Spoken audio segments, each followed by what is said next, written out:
So if there's one thing we know for certain with Meghan Markle is that she is consistently exhibiting bad choices when it comes to her fashion choices, her wardrobe, her undergarments, all of it. She is the most fashion-challenged public figure out there getting photographed and walking red carpets. It wasn't a great year for the GMPs, the giant man pants. It wasn't a great year for red for the Meg. Although there were a sprinkling of okay, acceptable moments and a few steps towards making better choices, there still were that usual problem that she comes across. If it is a dress or an outfit or a piece that looks okay or has some potential, she wears it at the wrong occasion or the wrong venue and it doesn't suit where she is and what she's doing, or she doesn't do the proper undergarments, so the finish is awful. And if it's not that, then the outfit is just absolute trash. So let's count down the top 10 fashion fails from 2024, courtesy the Meg. So Meghan Markle's favorite go-to style of giant man trousers made a handful of appearances in 2024. She's still clinging on to that idea. Regrettably, we may even have to just make an entire fashion edition ranking her GMPs from worst to least worst. But these skinny cropped trousers, jeans, come in at 10th worst for 2024. We have the wrong pairings here for this outfit, a messy undershirt, it clashes terribly with Harry, just all sorts of problems with it. So let's review. First, she has this suede blazer. Now, the length of the blazer is actually really great for Meghan Markle because it elongates her shorter torso and it can help bring some balance to those longer limbs and short torso by having a longer top or a longer blazer. So that part of it's great. And the blazer itself looks to be nice quality. It looks like it fits her at least okay. Maybe a tad bit big. She rolls up the sleeves messily. We all agree that's not the right way to treat a blazer. But regardless, it had potential. Although I do appreciate that she went for a side part here and her hair is cleanly tied back, that is a good choice for the occasion and for the blazer, which has more going on, more visual weight up here with the shoulder pads, the structured form of it, and the lapel. That does help to not have her hair down and crowding that area. So those are good choices, but the rest of it is a mess. I guess the rise of her jeans is also good. For Meghan Markle, she should stay away from high rise because it just enhances that short torso element to her figure, and it can tend to make her belly look bigger than it is, like as if she has more of a pooch there when she doesn't really. She's quite thin. So the lower to mid-rise trousers are as high as she should go, and these, as you can see, are lower to mid-rise. So that's another positive. But the rest of the outfit is awful. The white undershirt has all this noise right here, and it's wrinkly. It has some black buttons, some white buttons, it would appear. It has all sorts of puckering as if it's too small or just doesn't fit well, or it was crumpled up into a ball in travel and not ironed. But furthermore, the neckline of it, as you can see, is just too noisy, too loud. It's too much. It doesn't flow nicely with the lapel and the jacket itself. Something more simple, something like just a simple square or a simple round neck, a simple V-neck, a cowl even. Something in a softer fabric that doesn't have buttons down the front would be ideal, so that to not compete with the buttons on the blazer, to allow it to just blend and be that background and let the blazer be the showcase. That would have been the right choice. The trousers themselves seem to be far too skinny, not great fit, and the fact that they are a cropped jean doesn't really flow well with a blazer, especially a longer blazer.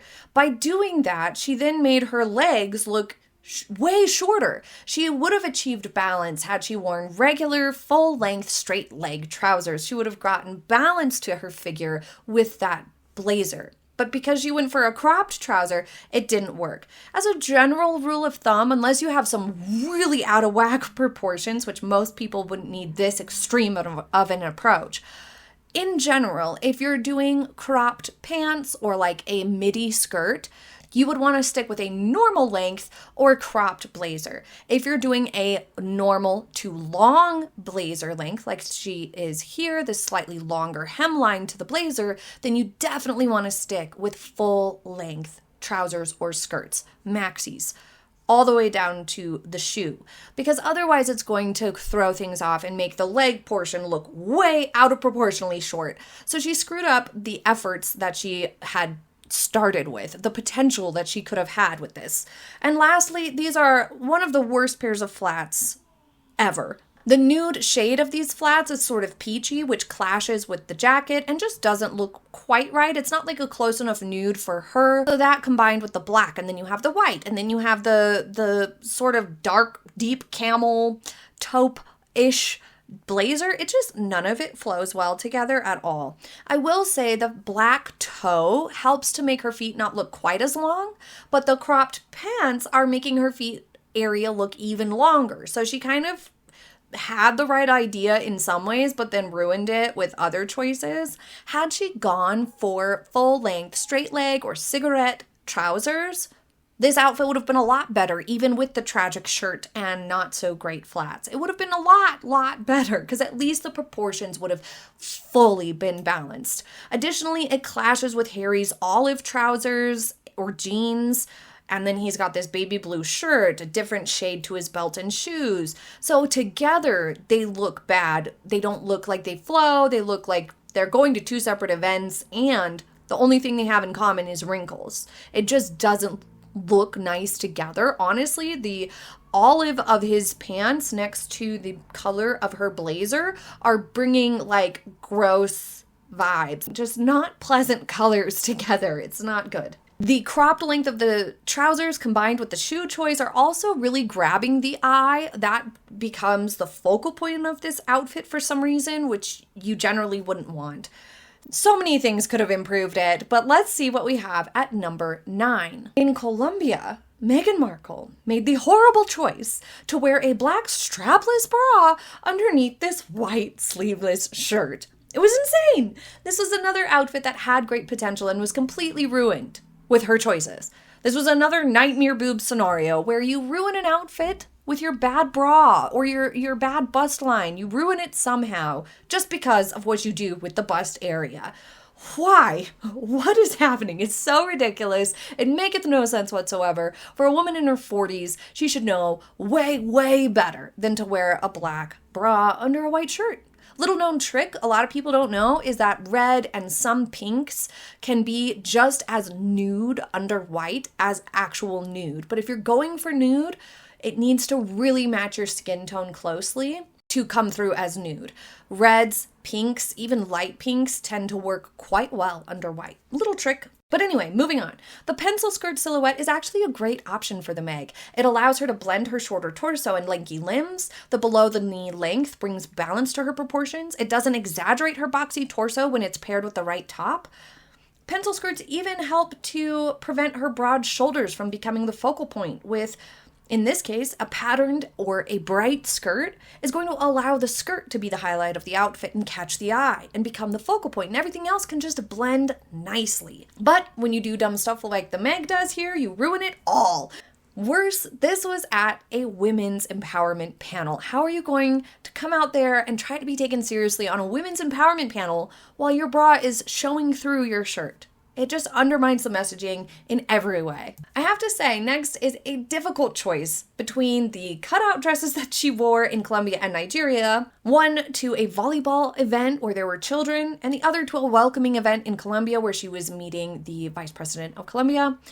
These had a lower neckline and erased the boobs completely with their construction and being too tight and having cutouts, which also revealed herself as someone who frequently wears heavily padded bras. She let the cat out of the bag with these outfits. Additionally, they had a high slit, which made it impossible for her to move through the day and the events and occasions in a way that worked and made sense. So they weren't the right choice for the occasions because they weren't functional enough for what she was doing. And they had a spaghetti strap style, which just made her shoulder line look hugely broad and her body a total incomplete rectangle. These dresses hanging in stiff rectangular fashion off of her body. They were not only terribly unflattering, but also completely inappropriate for the occasions. Both times she wore them. But perhaps just as unflattering, Coming in at 8th worst, the rival for this slot was in March, when the Meg wore the strangest of outfits to the Kinsey Collection exhibit. This black embroidered ensemble was a strange choice for several reasons. It overwhelmed her in general. She looks just swallowed up by these clothes. It looked far too big, like it didn't fit her, and messy. And a big part of that was because of the trousers. They should have been a tailored cigarette pant or straight leg trouser that had structure and defined her legs to some degree. This created a very strange proportion and a slouchy sort of swimming in the clothes vibe.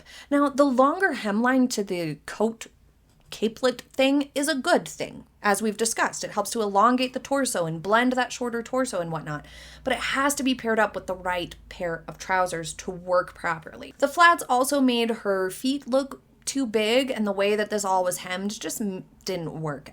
I think she would have had a lot more success with a different style of flat, or perhaps a boot, or even a loafer of some sort, are really trendy right now, and one that had a rounded toe, wouldn't have elongated her foot the way pointed toe things do, just make her feet look ginormous. So it just would have worked a lot better with a shoe like that and straight or cigarette trousers would have been great. Also, she needed to have her hair up for something like this. It's heavy across here. It's heavy, thick fabric with embroidery. There's lots going on. It's got structure and shape to it. The hair needed to be up. Also, the hair up would have given her this like artistic sort of a style and vibe for this event that would have really worked. But no, it's the Meg. We can't get it all the way right, ever. Coming in at number 7, we have what I like to call the Invictus Stormtrooper outfit. This happened in February of 2024. You'll remember these nauseatingly clashing gloves and this Taylor cape coat, just two very different tones, much like we saw with the jacket and Harry's trousers. Here we have it all on the Meg. The jacket and dishwashing gloves completely clash. Just horrible. These shades looked gross together. Olive and camel, never. Don't do it. It's horrible. Additionally, the proportions in this outfit are completely off. She has a short and voluminous coat exaggerating the size of her upper body with black, slim-fit trousers and boots that make her legs look like twigs. It just exaggerated her proportions, which are broadest point is her shoulders. She has thin and lanky limbs and a short torso that's not got a well-defined waist. So literally leaning into every single one of those is what she did with this outfit.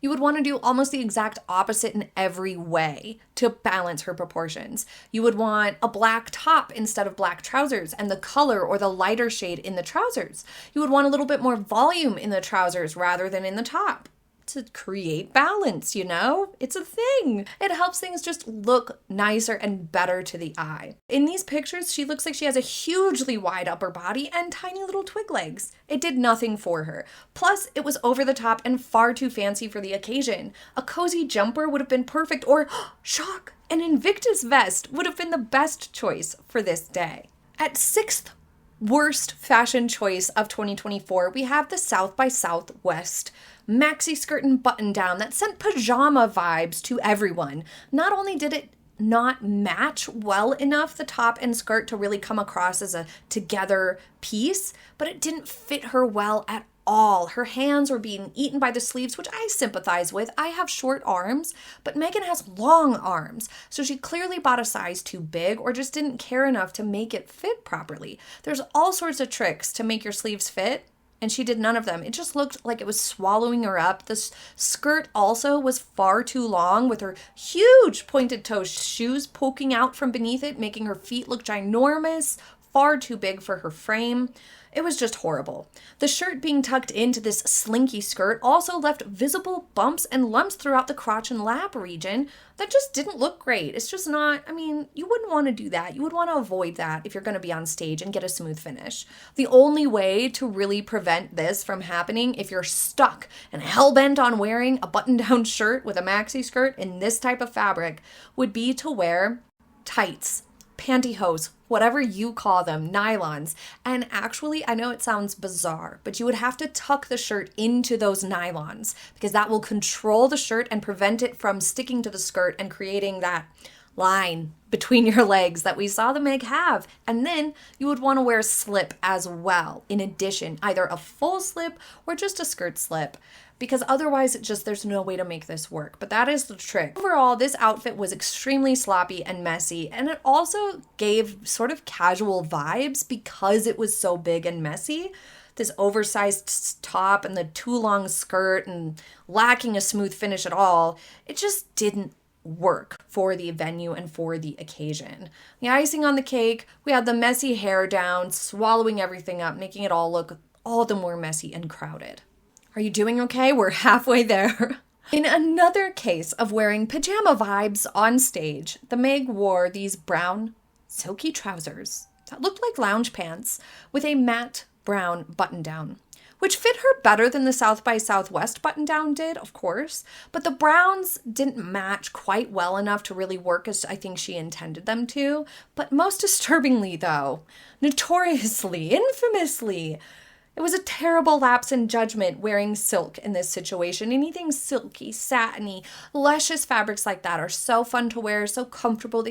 Sometimes they feel sexy, they feel beautiful, they're rich, they feel like they have a glow to them. They can be fabulous, fabulous clothing. But be very careful, because they will show sweat and water droplets and spills and stains so much worse than other fabrics. And because in this situation, she either got sweaty on stage or water spilled in her lap, she had stains and moisture showing through in the most embarrassing of places, in the lap/crotch region. Horrible nightmare situation. If she weren't so cruel and unkind and so high in narcissism and come across so poorly, I think everybody would have felt really bad and had a lot of sympathy for her. But that's not the case. There's just no way around it. This was horrible. Horribly embarrassing. Most embarrassing outfit of 2024 for sure. That's just what happened. We're just talking facts. Bad choice, bad outfit for the occasion. Shouldn't have happened. At fourth worst outfit of 2024, following her usual tendency to be dressed completely inappropriately for the occasion, the Meg wore this huge taffeta black ball gown style skirt with what looked like a cheap Walmart spaghetti strap undershirt to the premiere of the Bob Marley movie in Jamaica. Not only was it far too much for the occasion, but the blacks didn't match of the top and skirt. The skirt sat far too high on her torso and was far too long. She looked like she was battling it to move about. It was ridiculous. She looked like she was playing dress up. It was insane. It was so embarrassing. To prove the lack of suitability for the occasion, further, let me remind you of this footage of her trying to manage this giant skirt in a small, older movie theater aisle as it essentially explodes around her as she clumsily drops into her seat. Just, could you pick a more ridiculous outfit to a movie premiere? I don't think so. Next up, a backless dress at a school? Why not? It's the Meg. And Harold really let her down here by not saying a word that perhaps she should, wear real clothes for a school visit in Nigeria, mayhaps. Outrageous this was. Completely outrageous. This would not fly. If somebody showed up to volunteer at their kid's school in a backless outfit, they would be asked to go pop more clothes on. In shorts that are too short for the dress code of the school, they would be asked to come back with more clothes on. If the kids can't wear it because it's against the dress code of the school, then no adult should be wearing it on school grounds. Fairness, right? But also just setting an example, respecting the rules of the school. Turns out the Meg can't respect any rules. Not those of a random school, nor rules of the monarchy, nor rules of general public engagements and social norms. No, none of that. Well, here we had side boob. Well, if she had enough boob there would be side boob. We had rib cage showing and back showing. It's really terribly poor etiquette. It's quite tacky to wear something that's like exposing yourself when you're around kids. It's just a tacky, cringy choice. It's super weird. But additionally, this was really wrinkly. It was too long. It wasn't hemmed appropriately for her. And the whole thing looked incredibly messy on top of it. This dress should have been saved for a different occasion and hemmed to match her frame. This at a school simply never should have happened. Second worst outfit of 2024 was this red dress, also in Nigeria. A huge fail in every way. She wore this for a women's leadership panel. Laughable. She wore this spaghetti strap, bright red dress that looked ready for flamenco dancing, while a beautiful color was a huge miss for the occasion. And worse, the Meg skipped all manner of undergarments here, all manner of smoothing efforts, and had yet another series of embarrassing lumps and bumps appearing in this outfit. Panty lines, bra lines, who knows what else is visible in this picture here. It was horrible. It robs you of looking polished and immediately draws the eye when you don't have a smooth finish.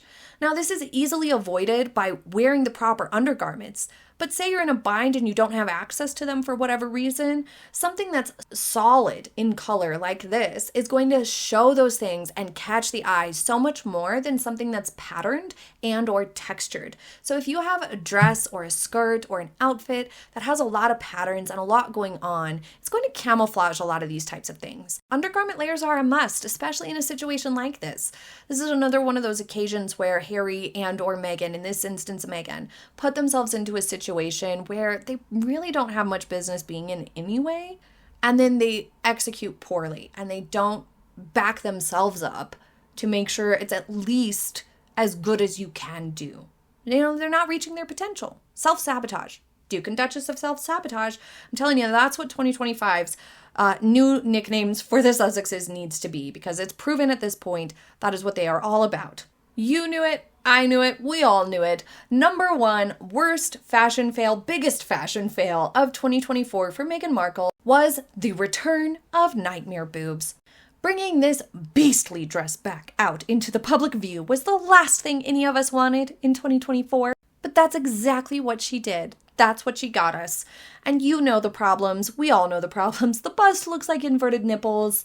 It creates a weird and droopy shape to the bust that's just unappealing, yanking them apart in a very strange way, looking empty and awkward. It also exaggerates all the wrong proportions. It looks like a first-year fashion designer project gone horribly wrong. The center slit just makes her look like the most awkward and clumsy human in the world. It's not flattering for her body type at all. It further widens things as well. Center slits tend to widen, while side slits tend to create beautiful asymmetry that really help with flow. They can be slenderizing, but also they're just a little bit more appealing to the eye. We don't really like center slits visually. They're awkward almost all the time, and it's revealing a more awkward angle to the leg also. You notice in pictures a lot of times you will see ladies bend one of their knees or give a little bit of an angle to their legs, and that is because the center, just straight on view of legs can look a little awkward, especially in a dress with a center slit. And that's what we have here. It makes her chest and upper body look broad, like she's trying to roll her shoulders and push her chest up to hold the dress up, like the straps are too long. Just everything about it is a nightmare. Her styling this evening also was very sorely lacking. Well, 2024 was rough for Meg's fashion. That is 100% for sure. You cannot deny it. What do you think was her biggest fashion fail last year? Leave it in the comments below. And what did you think was her biggest success? I'm curious to know. Thank you so much for joining me for today's video. I hope you enjoyed it, and I will see you next time. Have a happy day, everybody. Bye.